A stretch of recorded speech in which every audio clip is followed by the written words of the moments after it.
Thank you very much. It's great to be with you here this morning.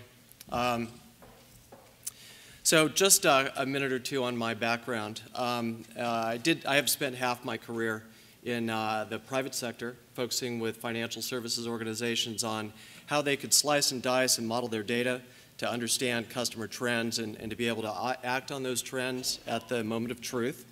And then right around 2002, I took an opportunity to join PeopleSoft and their education and government division, focused specifically on CRM.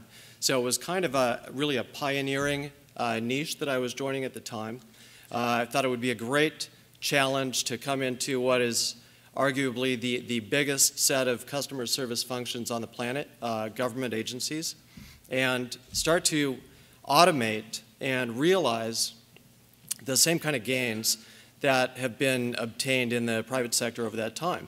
And so with PeopleSoft, I had the opportunity to then quickly learn in that pioneering effort that it was going to be real pioneering. We had roughly 0 customers at the time who were already doing this sort of thing. We quickly moved to a position of being somewhat successful with some local governments doing 311, City and County of Denver, City of Albuquerque, then the IRS e-file program and supporting tax preparers around that program. And came through Oracle with the acquisition, and I've had the great opportunity to come into and have exposure to some of the best customer service automation stacks that you can find. That certainly Siebel is one of them. And then the acquisition of the Right Now platform and Right Now last year is a wonderful opportunity for us at Oracle. So I'm also told that I'm following what is really a very tough act to follow. I don't know how many of you were here last year. So almost half. Brian Curran is the Vice President of Product Strategy at Right Now and now at Oracle. And what he did last year was take you through a number of private sector best practices and explain how those could be leveraged in government to the business benefit of government agencies. And so what I want to do today is just turn the page on that a little bit. We're going to look at some case studies and some great examples of customer agencies who have leveraged a number of those kind of recommendations that were made by Brian last year. So let's take a look at what some of the earlier speakers have touched on just a bit with the polls that have been discussed, and it's the government service disconnect. Clearly, you all understand the challenges that your agencies face, and the old saying that there are lies, damned lies in statistics. This is a great example of that. So pick your number, but if you aggregate these polls, something like what Nate Silver does, I guess, you really get roughly the same trend, which is to say expectations are very high of government agencies, and this is based on a lot of exposure to increasingly very good contact center experiences and online experiences that customers have in the private sector. Customers want to engage online. They want to do it on their own time. And on the other hand, while they want that kind of experience in government, their expectations are, if you look at the bottom line there, somewhat low. Generally, the expectation is that governments will take years to catch up. And so I won't belabor the point on the Executive Order 13571. That's been discussed here as well this morning. But it does, that along with the initiative around digital government, explain kind of the backdrop of what's happening from a perspective of mandating that agencies start to catch up in this area. I'm a big believer, and we at Oracle are believers, that agencies will go to this because there's been a business benefit there. There's a reason to go. There's a business reason to start to automate their customer service functions and start to improve on the opportunity there. to move processes online more, customer service processes, and to start to increase the blue in this graph and minimize the gray. The same is true for moving from traditional interaction channels, in not only improving those experiences by mail and in person, but also increasing the satisfaction around online experiences as well as mobile devices and the social experience, which are both still relatively new in the customer service space in the private sector, obviously, and very new in the public sector as well. And so this is where we left off last year, is with Brian Curran explaining that there are really 5 things that you can do as government agencies to start to get the 80-20 around. There was a question earlier this morning on what can we do to start to act on this. The expectation is daunting. There seems like a lot that can be done. There's a whole range of different ways to engage customers and a broad spectrum of interaction channels. So what can we do? So first, in order to start to create a seamless customer experience, you want to understand your customers and the moments of truth that you have with those customers. And this is what the folks at Right Now have brought to us at Oracle, is really an understanding of the customer experience in terms of moments of truth. One of the things that we do with our customers is that we go out and we engage them frequently before they're even customers with what we call a customer journey mapping exercise. So we help agencies understand who are their customers, what are the profile of those customers, the attitudes and the expectations that they have. Then what are the touch points that they currently use, where do those processes stall out or go offline, and what would they prefer to be doing. So that's number one. Secondly, establish a common knowledge foundation to service your customer base. And we'll talk about that in more detail with one of the customer stories here shortly.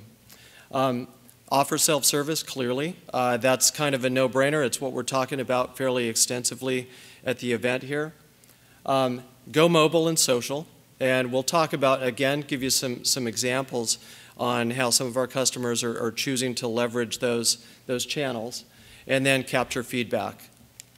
So I'm not entirely sure about the picture here, but Brian used it last year, and I think it's outstanding. So I think the idea here is that the opportunity to be great is there. At least that's how we envision ourselves performing. So let's talk for just a minute about the Air Force Personnel Center.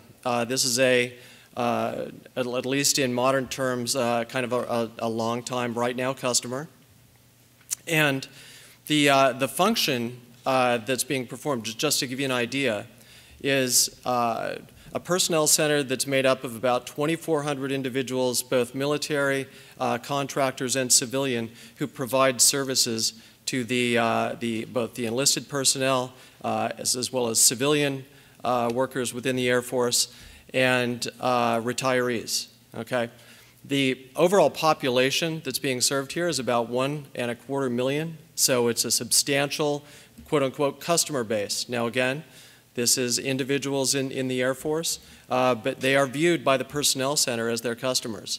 And it was well documented and understood years ago that the level of satisfaction of the enlisted folks was quite low in terms of the services that were being provided to them. And to give you an idea what some of those services are, ranges from recruitment and onboarding to education and training, to assignments, reassignments, and deployments, and then retirement and separation. And these are the kinds of functions that the Personnel Center supports. So satisfaction being quite low, what they undertook with us is to move and create a consistent online presence for their customer base, to take what was approaching 20 different silos of information and functions that were done fairly inconsistently across those functions and move them into a common knowledge base. So this ties back into that idea of establish a knowledge foundation that we talked about a minute ago. Move that online.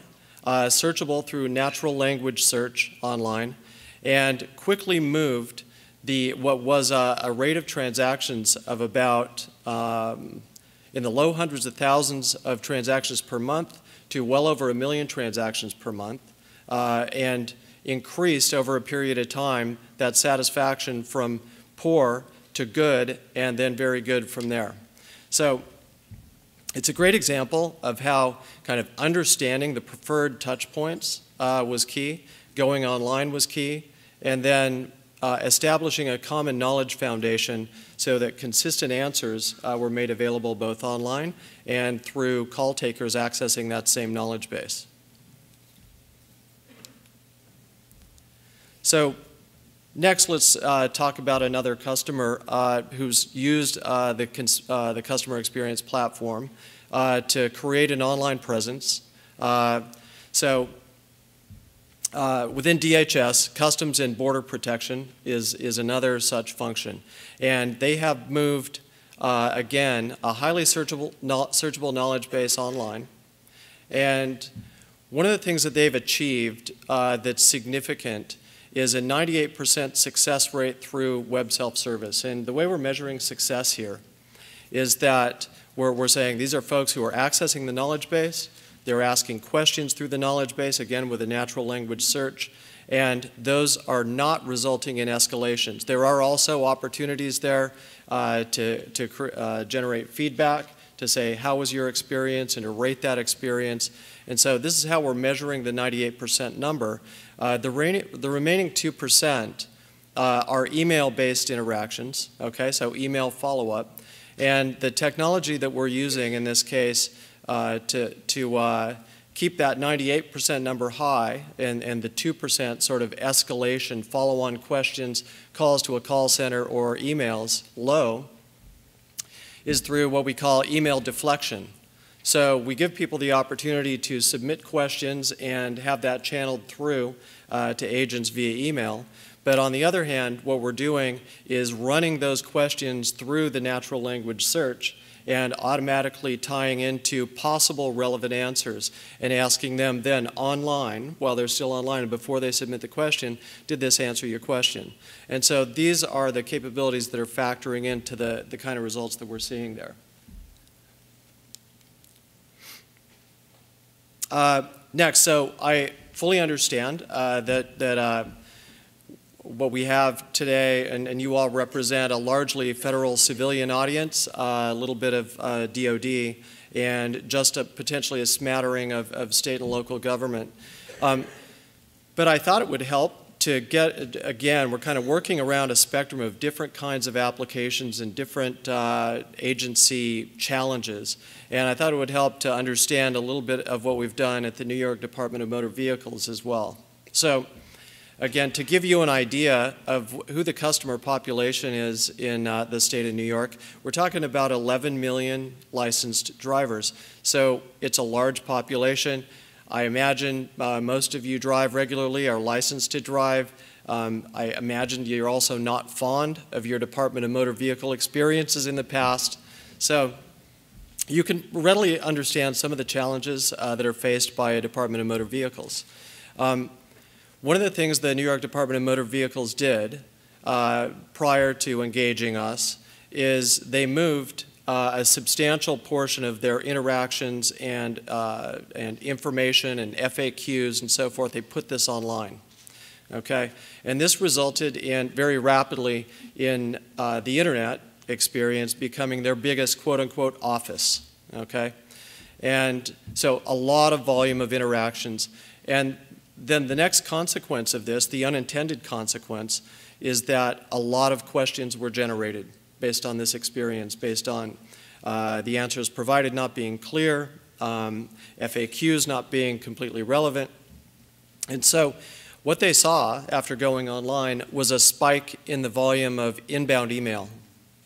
And so one of the things that we've achieved with the New York DMV, as you can see here, is first of all, making again, establishing that knowledge foundation, creating a consistent set of answers that are available to folks that are searching, again, through a natural language paradigm. And then using, once again, email deflection to stage people's questions first or filter it first through that keyword and natural language search to connect them with answers that might answer their questions. So what was achieved then over a period of time with New York DMV is a substantial reduction in the number of emails. So of roughly 6,000 online searches per day, this is not just hits on the website. The hits on the website is far in excess of that 6,000. But these are actual transactions that involve some search and so forth. And of those, now we're down to less than 2%, I believe is the number, roughly 65 emails inbound per day. So a substantial, actually a 75% reduction in the amount of email that they're contending with. So in the customer service business, we call this moving the interaction volume to lower cost channels. And this is a big opportunity, again, throughout, I imagine throughout your agencies, is to achieve that kind of thing and to raise customer satisfaction at the same time. Again, looking for kind of a multidisciplinary set of challenges and then success. I want to talk just for a couple of minutes about Montgomery County, Maryland, so a neighboring county here in the greater DC area. In roughly 2008-2009, Montgomery County went through a major ERP procurement, and on the tail end of that, they included a CRM procurement as well, customer relationship management. And they had an initiative to stand up 311. How many of you know 311 and understand it differently from the guidance you're given at airport security? And so, not many. So just to explain, 311 is a non-emergency alternative to 911. And it was launched about a dozen years ago or so to offload a lot of the overtime that was being incurred by emergency contact centers in local government who were taking all kinds of non-emergency requests, and they still do, okay? But these 311 contact centers quickly became hubs of customer interaction, because when you think of, okay, it's a single 3-digit dial for all non-emergency requests to government, then suddenly you're saying, okay, it's everything but emergencies. And it became a common portal touch point to interact with government. So Montgomery County launched their initiative in the 2008-2000 timeframe around this. They also faced, along with the rest of the country, some very steep fiscal challenges at the time, with the tax base eroding and some very serious budget challenges. And they used the 311 initiative to actually go through a significant re-engineering of government and how they interacted with their constituents. They literally consolidated 5 separate major contact center functions into one single contact center. So literally consolidated the office space and the personnel, okay? Now, this is a significant opportunity. When you think about what's happening here, we're creating a pool of generalists who are going to answer all kinds of questions about local government and take service requests about local government. And then we're moving the experts in the departments who formerly were answering the phones, and we're moving them to higher value functions. And so it's through doing this and making some hard decisions in terms of reductions that Montgomery County literally realized a $10 million ROI on this project over the course of a couple of fiscal years right after launching. So it's a major success story on how automating your customer service functions, launching all of the major channels that you see here, including email, online self-service, as well as the inbound phone channel, and achieving significant business benefit from doing that.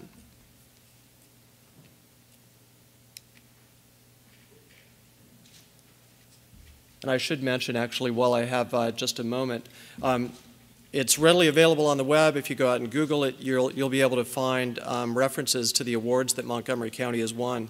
So for a county like Montgomery, it's not a small county, it's a substantial county with resources to do stuff like this and serving almost a million residents.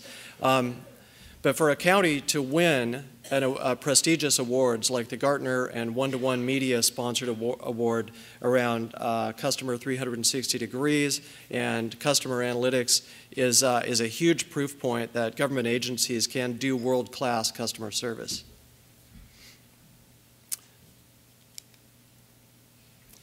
I want to take just a few minutes now to talk about what's going on with the state-based health insurance exchanges and part of what's going on with respect to the Affordable Care Act and the mandate to roll out the ability for citizens and small businesses to search for, determine their eligibility, and purchase insurance online. So I'm sure you're all familiar with the Affordable Care Act and really the essence of it and what it's all about. There is also a federal exchange in addition to the state-based exchanges, and there will be opportunities for states that have not moved forward fast with this initiative to join the federal exchange in the coming months and next year, 15 months or so. And at Oracle, we have worked with a number of the early innovators, is what they're known as, and a few of those innovators you see referred to here. Oregon and the Health Authority and the Insurance Authority, working collaboratively, has launched an initiative around this. The Colorado Consumer Health Initiative as well, also known as the Health Benefit Exchange. The Hawaii Health Connector is underway in terms of its project, as well as the New York Health Insurance Exchange. So all of these are projects that are in progress. They clearly have the deadlines and the mandates around October of 2013 for open enrollment, go lives in 2014, and so on. What's really notable about the health insurance exchanges is that customer service is written into the DNA of the set of requirements and the guidance that's been given for standing up the exchanges. It's well understood by the Center for Consumer Information and Insurance Oversight, which is the guiding body within CMS that is driving this and advising the states and stepping states through their procurements. It's fundamental to standing up the exchange that they have best-in-class, world-class customer service available. It's well understood that with the volume of transactions that have to be done, that the majority of this has to be done online. Eligibility for the tax subsidy has to be done on the fly and has to be factored against whether they're eligible for Medicaid and a variety of types of issues. It also incorporates access to a federal hub that will provide identity and authentication capability, as well as financial information, tax return information, and so on the individuals that are applying for insurance online. This is meant to be a very straightforward and simple shopping experience for the consumer, and it has to be, and that's understood. But we also understand that there will be questions. There will be questions when consumers are mid-process. And so, again, CISIO, as it's called, has written in substantial guidance and requirements around customer service to the states, and they are procuring accordingly. And so really what I want to just point out and get to with this, and I just want to be clear that none of these are live yet. These projects are underway now. But we are involved with our customer experience applications currently in all of these cases. Some of them are on-premise-based service applications, Siebel specifically, and the Right Now customer experience platform in a couple of these cases as well, to make sure that states have that world-class ability to do search for FAQs, questions, natural language search, chat-based interactions while they're shopping. If you've ever been shopping for literally anything in the private sector and commercially online, you see all the time now that click-to-chat capability. So we're looking at working with these states to provide that level of quality of customer service. And then finally, and before I go to questions, just want to kind of capture this idea of the customer experience continuum. And I can see that it's a little bit hard to read from the audience and some of you leaning forward to try to see the words here. But what we're talking about here is customer touch points being high volume, working on the y-axis here, and then increasing complexity along the x-axis. Okay, so we're looking at customer self-service, access to knowledge bases, high and to the left. And as we work down the spectrum, we're talking about more intensive customer service processes, all the way to, as we get to EVI, we're talking about more complex eligibility verification processes, all the way down to complex case management at the lower right. And in the case of these insurance exchanges, we are looking at this entire spectrum. And so back to that question that we had earlier on how can I get started? And tying it into that circle of the 5 basic things that you can do. Working from upper left to lower right is really kind of a natural progression as you go through launching a full spectrum customer service in your agencies. And so with that, I'll just conclude my remarks and then ask if there are any questions. I know we only have a minute or two. Yeah, my question would be, you mentioned things like click to chat, and I find that very intriguing. I love that feature of a website. Look beyond that. What do you see down the road? So one of the things I didn't talk too much about was both mobile and social. And part of customer service is eliminating the need for an interaction altogether. So having a presence online and being able to monitor your constituents' sentiment through social media is going to be critical to agencies in anticipating trends, anticipating issues, and then addressing those proactively through systematic communications, outbound communications, posts, put new information on the website. So those are really a couple of the latest breaking kinds of things that we see. And then to just tie back into your question about chat, it's been pretty well understood that chat can be complicated. It actually can get costly to provide customer service through chat. And so one of the things that we do now is provide the launch points for chat within those interactions where we see that customers struggle. So this is part of measuring the customer experience. You measure your transactions, what takes long, what kind of questions do customers have, and then putting those launch points in the right places within the interaction space on your websites. So, okay. A key challenge in getting started for us is always the ROI. And it's not after the fact, it's like beforehand. You have to project out how is it going to enhance the ROI. You mentioned, the only thing that I heard relative to that was moving some interactions to lower cost channels, which we found has not really been sufficient to justify. So can you expand on that a little bit? The real question is ROI. How can you project out such that it works? Yeah, that's a great question. And so when I started in this about 10 years ago, government agencies didn't really even want to talk about ROI. They thought it was a commercial private sector concept and didn't want to get there. One of the things that we do as a company is we have a consultative program at no charge called an Insight, and also the customer journey mapping, where we'll work with our customers to literally map and measure that customer experience so that we can start to quantify. Okay, that's not a silver bullet.